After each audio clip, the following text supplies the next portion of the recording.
Hey everyone, Bob Brooks here for 6 ABC Action News tonight. I had a sit-down one-on-one Zoom interview with the CEO of Philly Fighting COVID, 22-year-old Andrei Doroshin. His company, Philly Fighting COVID, had a contract with the city of Philadelphia that has been terminated. His company was given the responsibility for administering the vaccine. However, that's all come to a screeching halt after accusations that his company was doing it for profit, that he had taken home some of the vaccine and given it to his friends, and also collecting data that potentially could be sold to people, and the city had an issue with that. A lot of things that were hashed out in this one-on-one interview. Doroshin stands by everything that his company has done. He even stands by and admits to taking some of the vaccine and administering it to people he knew. That's what's about to air here if you just keep watching here on CTV. So keep watching for the details. How did this all come to be? How did Philly Fighting COVID become connected with the city? You guys are kind of awarded the vaccine and to run this clinic here at the convention center. Let's talk about it. So we started with testing, right? We built a relationship with the city based off of our continued testing. And then when it came to do the vaccine, we had a plan. We were the only ones with a plan. And, you know, there's an article that was written recently that was like, why is Philly Fighting COVID run by this uncredentialed guy? And I texted the reporter, I was like, you know, the title really should be, where were all the credentialed people, right? Like, we were just a group of kids trying to help out and do our part. And because we're such nerds, we figured out all the software stuff before anyone else did. You know, the Trump administration really screwed up because they never developed any software for this, knowing that this would be a problem. Instead, they give us these 50-year-old immunization cards. So we came to the city with a plan. We said, here's how we do the software, here's how we do this. And it worked. That's the one thing that no one could ever take away from us. We did the job, and we got kicked out because of political reasons.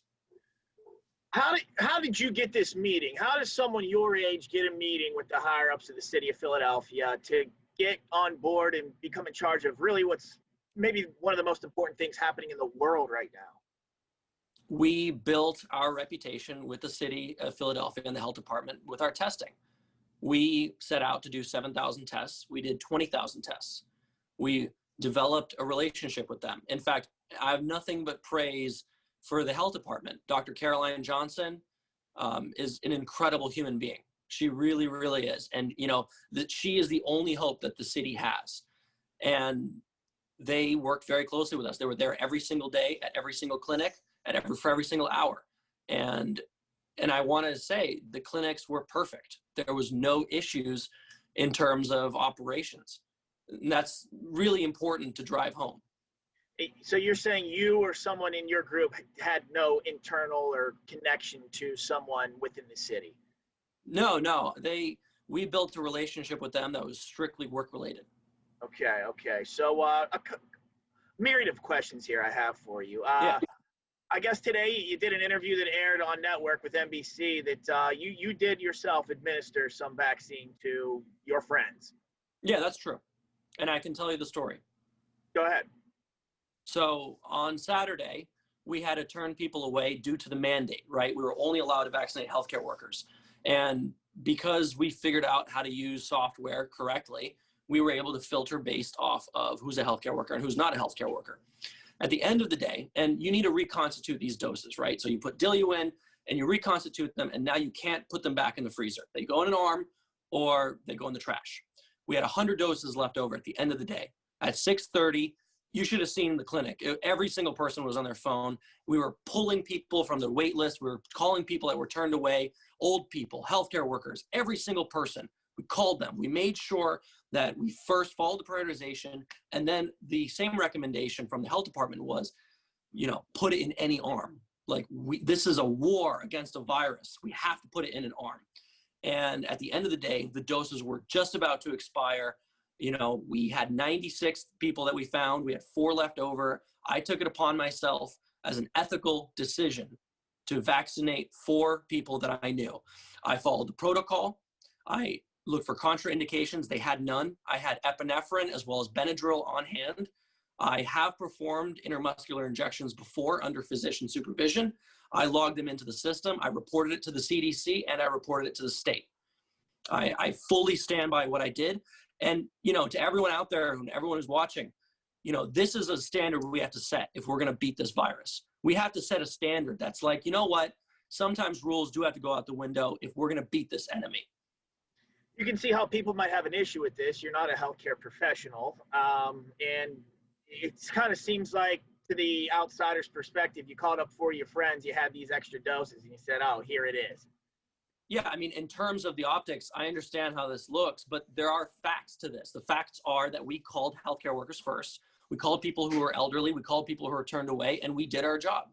And you know what? If anybody has criticisms about the way I conducted my job, I challenge me, because what would you have done, right? You have these 4 extra doses. You called everybody. They're just about to expire.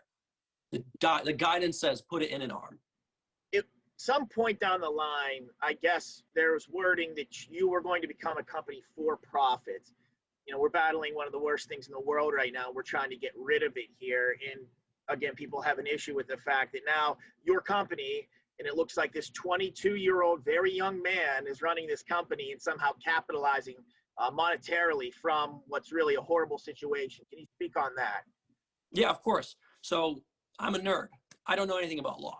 And for us, we don't care if we're for-profit, nonprofit, sideways. We just want the job to be done. So when we spoke to the health department in early January, you know, they didn't have the money from city council yet. And we needed money to run these clinics. It costs around $250,000 a month to run clinics. We only got $20,000 in donations as a nonprofit. So they suggested that we bill insurance companies in order to make up for those costs, where nobody would have to pay out of pocket. Rather, the insurer would pay us just like a hospital visit. And so the only way to do that is really as a for-profit entity, as well as bringing on investors. We needed to bring on a loan to pay this back. The loan being to pay the clinics before the city got funding, before the health department, got funding from city council. So, you know, because we were tight, we had no money and we needed to do the job. And these allegations of them not knowing, I mean, I've presented proof to multiple reporters showing that they knew. And I believe they finally came out and said, actually, we did know. Andrei did talk to us about it. I was like, yes, thank you.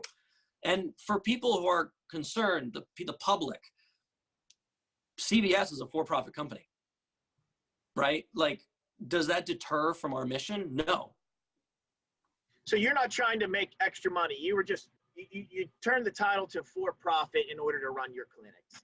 Yeah, we had to. There was like no way to do it otherwise. In fact, I don't even care. I mean, the health department wanted us to bill. And listen, there's these allegations out there that I'm making boatloads of money. I wish. I went broke twice trying to do testing. Like, I'm not running around in a Bentley. And what are the plans for Philly fighting COVID moving forward? I mean, Philly fighting COVID is done. Philly does not seem to want Philly fighting COVID.